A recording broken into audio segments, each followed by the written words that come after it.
serving Metropolitan Police officer has been arrested on suspicion of murder following the disappearance of a woman in South London a week ago.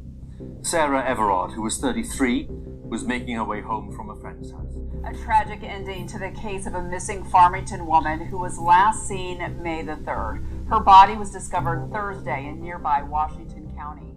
Police believe Sabina Nessa was attacked in this park at around 8:30 on Friday night, a time when it was likely being used by many people, including dog walkers and joggers. They're now appealing for any witnesses to come forward.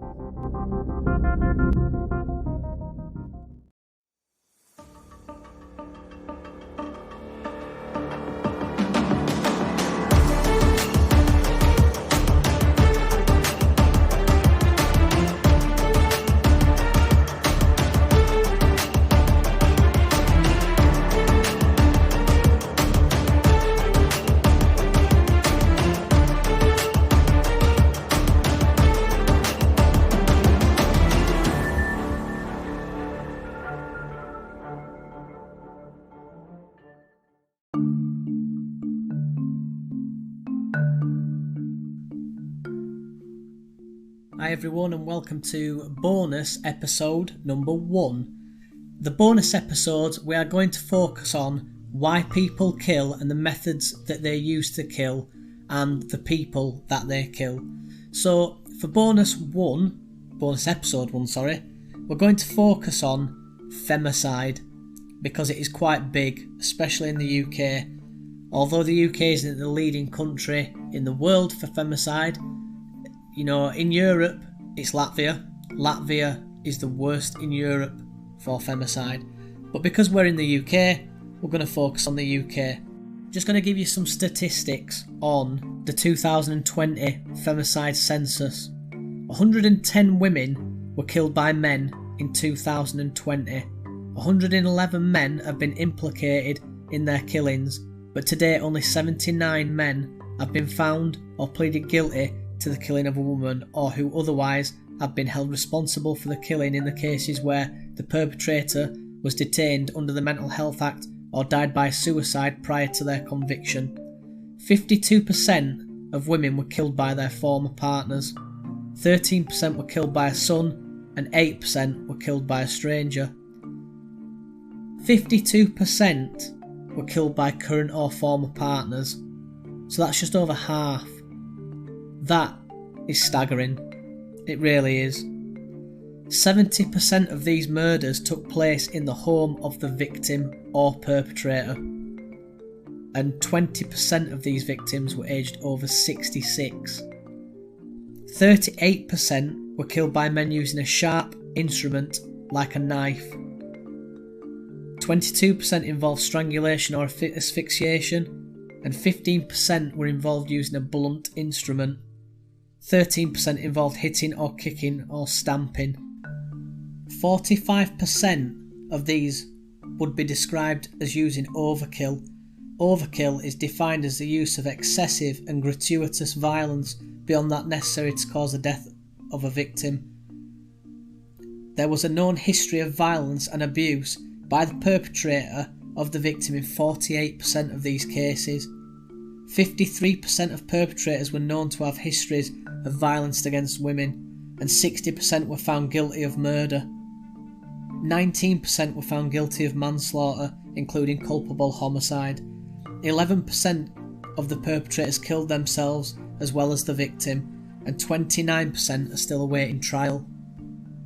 The police force data shows that 21% out of the 110 were committed in the Metropolitan Police Service area, with the least being the West Mercia Police and Thames Valley Police. The next, below the Metropolitan Police Service, the Police Service of Scotland was less than half of the amount, with 8 that occurred under the Metropolitan Police Service. Out of the 111 perpetrators who committed these crimes, 28% were the spouse of the victim, 23% an intimate partner, 13% a relative, 8% a stranger, and 4% acquaintance. The number of relationships is not equal to the number of victims, meaning that 110 women were killed in 2020 by 111 men. This is because in some cases more than one male committed murder in at least one of these crimes. In 82% of the 110 cases in 2020, the perpetrator was known by the victim. I mean, that's a high percentage, but you can understand it because 51%, 56 out of 110 were due to domestic violence, and 2% were sexually motivated and 2% were for financial gain. 37% of those victims killed by a current or former partner were reported to have separated or taken steps to separate from the men who killed them. Sadiq Khan, the Mayor of London, had a lot to say on the murder of women and violence against women. We do have an epidemic when it comes to violence against women and girls. I think we need a whole system approach. We need to make sure at a young age our boys are taught to respect girls. I think we need to make misogyny a hate crime. I think harassment in the public space against women should be a criminal offence. On the evening of the 17th of September 2021, 28-year-old Sabina Nessa was murdered in South East London. Her body was found the following day in Catter Park, Greenwich, having been beaten and strangled by Kochi Salamaj, an Albanian national. As she walked through the park, she was approached by an individual and fatally attacked. Sabina's body was sadly found by a member of the public around 5:30 p.m. the following day.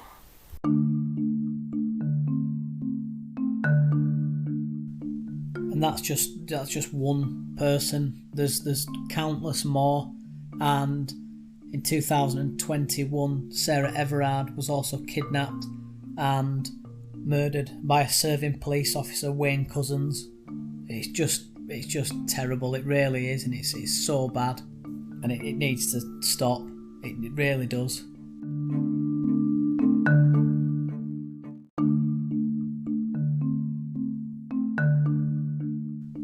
So why do people murder? Why do people kill women? Is it because... Why do men kill women? Let's talk about. Is it because they believe they can overpower them? That they're an easy target? Possibly. Is it out of jealousy? Is it out of financial gain? There's so much that can be attributed to why people kill people. But why is it that men kill women? And why is it that partners kill women or kill their spouse? Is it because they've told them they don't want to be with them any longer? And this is the reason that they've decided to kill them, because, you know, the old adage, if I can't have you, nobody can. And it's wrong. It's really wrong. That person would probably go on to find somebody else just as easily. But then again, if they're violent towards the partner, maybe not. And maybe they think they're losing grip of having that power over somebody. They no longer have that power if that person's getting ready to walk away. It's a strange one. Now, with domestic violence, a lot of the time people will say, I don't know why you don't just walk away. But it's not as easy for that person. That person, A, might be scared to go in case something like this happens. They might be still in love with that person, and that is not the person that they met, and something has changed in the time that they have been together, and that wasn't the person they first met, and they want to get back to being with that person that they first met. So it's a difficult one, really. It really is. But I would say that men murder women out of jealousy. I can't imagine there is a lot out of just randomly going and killing somebody for no reason. It just doesn't happen. There is a reason. Is it sexually motivated? Is it because the person doesn't want to leave? It could be for a number of things, and we could be here all day talking about it. There's a small percentage of women that are killed due to honour killings, but I think the media emphasises it when it happens, which makes it sound like it happens all the time. But if you have a look at the 2020 census, it's less than 2%. It's not a lot. Although every death is a lot. Less than 2% of people are killed by honour killings, so it's not that much compared to domestic violence murders.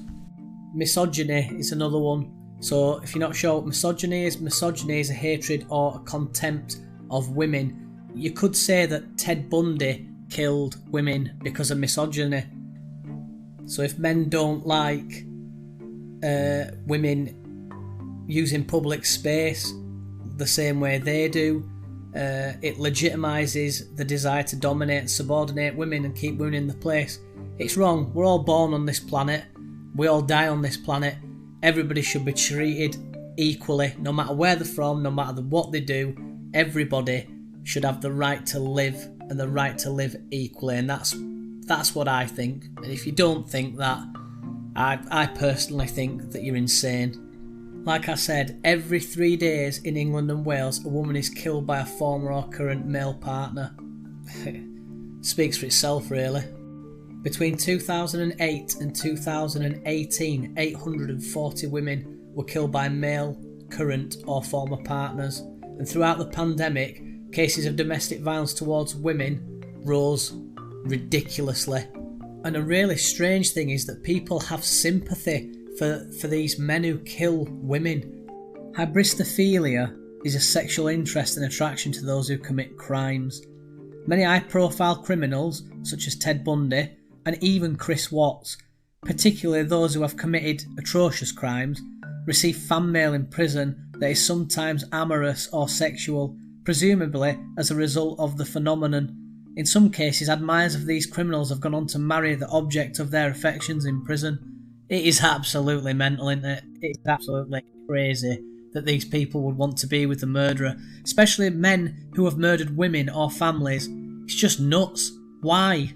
Why would you be interested in somebody who has murdered women, who clearly has a problem with women? Jesus, it makes absolutely zero sense. I mean, let me know what you guys think. Do you think that it is normal for a woman to message or send an email or send fan mail, to a guy in prison who has committed such terrible crimes, especially when it comes to murdering women? Say that there's a guy in prison who's killed 13 women, Peter Sutcliffe for instance, and he's getting people asking to marry him. Why do you think they do it? Do they do it because they think they can change this person? Or is it simply a sexual attraction to somebody who kills people? For me, it's nuts. Let me know what you think on Instagram and Facebook. Crazy. I'm just going to throw this out there. Tanya should be on these podcasts with me, but at the moment, because she's never done a podcast before, she's a bit nervous about coming on. She will be coming on. I haven't murdered her, just in case you were wondering, considering I'm doing a true crime podcast. She will be jumping on at some point. She will not be on every episode, but she will eventually be coming on to one. So thank you so much for listening again, and I really do hope that you're enjoying the podcast so far. I see every day that a new country is being added to listening to the podcast. Do you know, we've never done podcasts before. We might not be the best, but we are getting better. We're developing the podcast, and that is what it's all about. It's a learning experience. We really do hope you like it. Thank you so much again. Please send us messages. Give us a like on Instagram and Facebook, and see you in the next episode that will be released on Friday, and it will be about George Floyd. I think George Floyd died 2 years ago, last month, so I think it's only fair that we remember George Floyd and the circumstances around what happened and led to George Floyd's death. So I hope that you listen to it. See you next week.